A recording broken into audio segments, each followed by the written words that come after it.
There appears to be some panic on that side of the House. I'm not surprised. Proper got on the run, Nigel. Go get 'em, Tiger. For using the NHS. How do you think that Reform UK and Nigel Farage are really bad for our NHS's future? And what I mean is, after Kemi Badenoch died on her arse again at PMQs, Labour MP for Rugby John Slinger asked an interesting question. Thank you, Mr. Speaker. The honourable member for Clacton says that his party is, and I quote, open to anything when it comes to changing our NHS and open to an insurance-based system. So can my right honourable friend confirm that under a Labour government, the NHS will be there for everyone when they need it, not having to worry about the bill? Well, Mr. Speaker, the NHS is the lifeblood of our country, and that's why we invested £25 billion at the budget, a record amount, in making it fit for the future through our plan for change. What a contrast with Reform, whose leader has said that those who can afford to pay should pay for our health care. Under Labour, the NHS will always be free at the point of use for anyone who needs it. Now, I thought it was an interesting question, and it was clearly one from the whips, wasn't it? Because Keir Starmer recited what Farage said to, was it Lewis Goodall, if I remember rightly? Recited it word for word. And while Ed Davis was asking some really good questions, as usual, I did wonder if Toad of Turd Hall would get a chance to have a bit of a right of reply and ask a question. Thank you, Mr. Speaker. If I can assure the honourable member for Rugby that Reform want healthcare to be free at the point of delivery.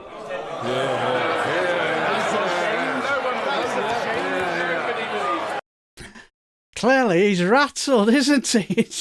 John Stringer's question has clearly got under his skin, hasn't he? What are you scared of, Nige? Maybe your adoring fans finding out that what you really want to do is flog off the NHS? I wonder. I'm sorry.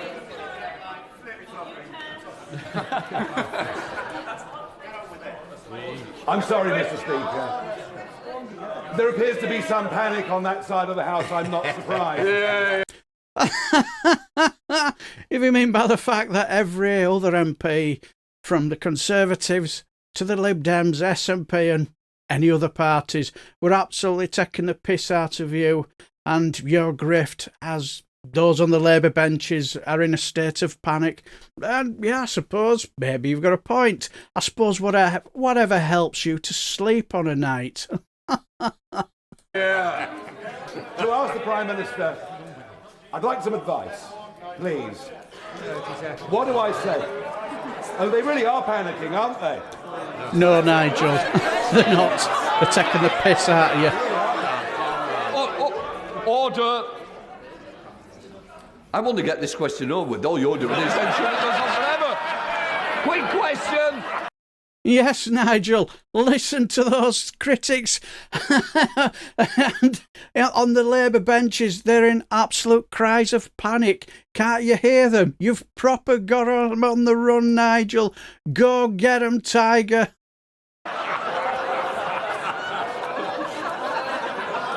Look at the state of him. He looks a right tit, doesn't he? To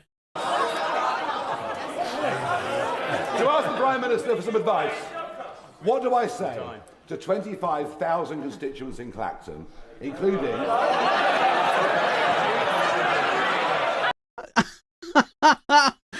When I saw this bit, my first thought was, do you know what he's doing? I think he's trolling his constituencies, isn't he? People of Clacton, are you happy with your purchase? Are you happy to know that your MP, he holds no surgeries, spends more time sucking off the orange one's little cheesy what's-it in America, and when he has his moment, in the sun to ask a question at PMQs, to help his constituents, he's trolling you because he knows that everyone in the chamber knows that if you want to hide away from the Toad of Turd Hall, you just go to Clacton because you know he will go nowhere near that place. But all I would say is, Just get on with it, you utter waste of oxygen.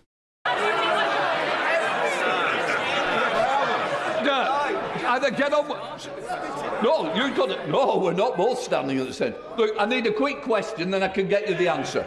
Come on. What do I say, Prime Minister, to 25,000 constituents in Clacton, including 99-year-old Jim O'Dwyer, who flew a full set of missions on Lancaster bombers at tail end Charlie, as they're losing their winter fuel allowance, feeling the pinch, whilst at the same time we're prepared to give away a military base and pay £80 billion for the privilege of doing it.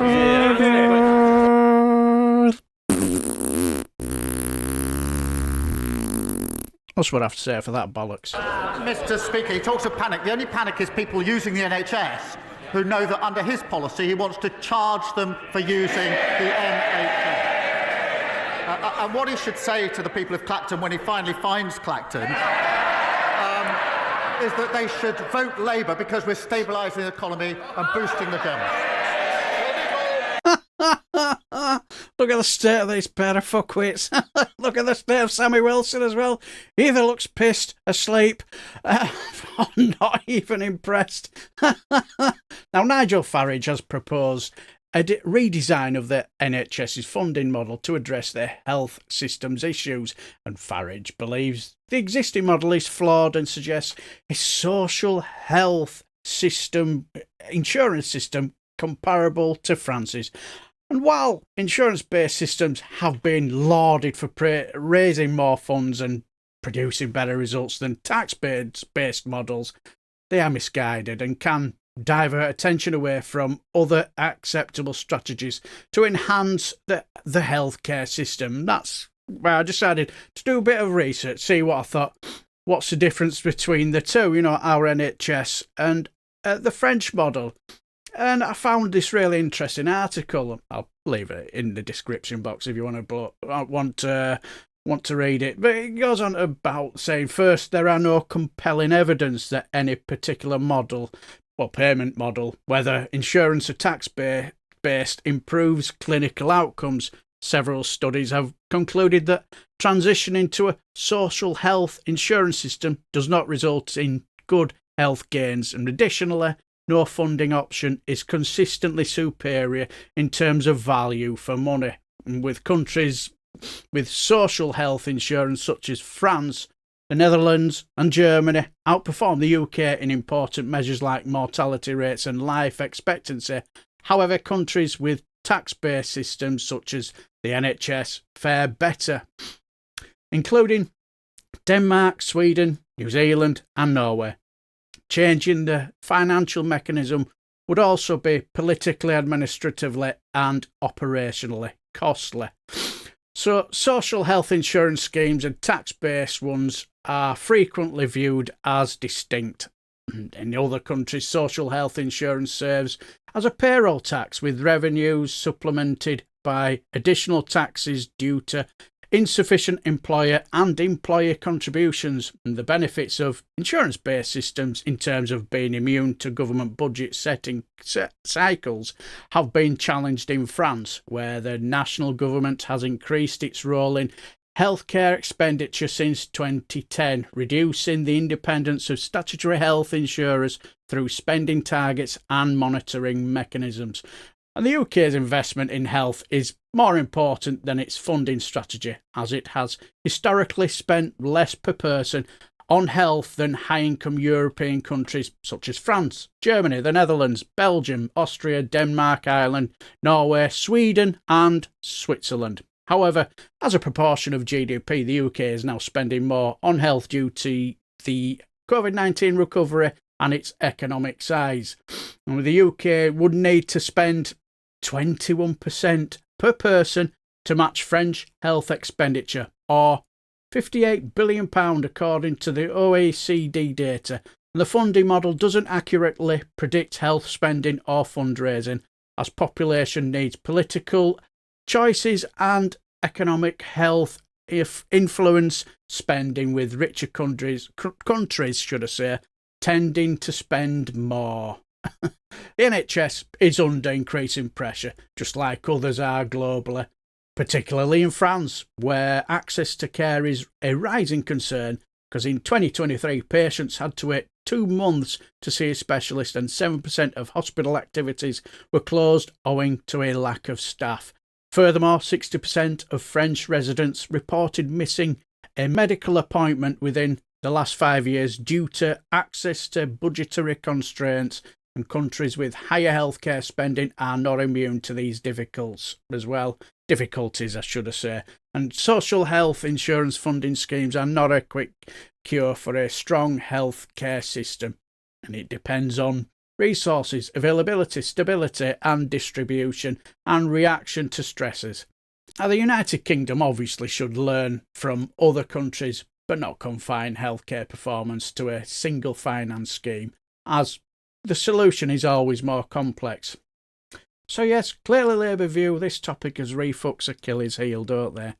Judging by his reaction to John Slinger's question, clearly they're onto something out there.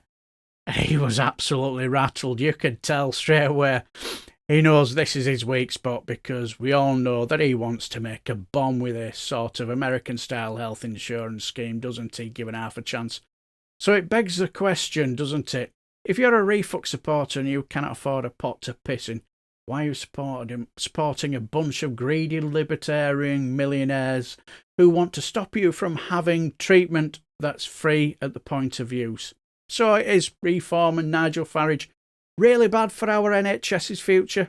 Let me know down below, and I shall bid you farewell. And if you enjoy everything House of Commons and Select Committee meetings, like and subscribe, and I shall bid you farewell and take care, my friends.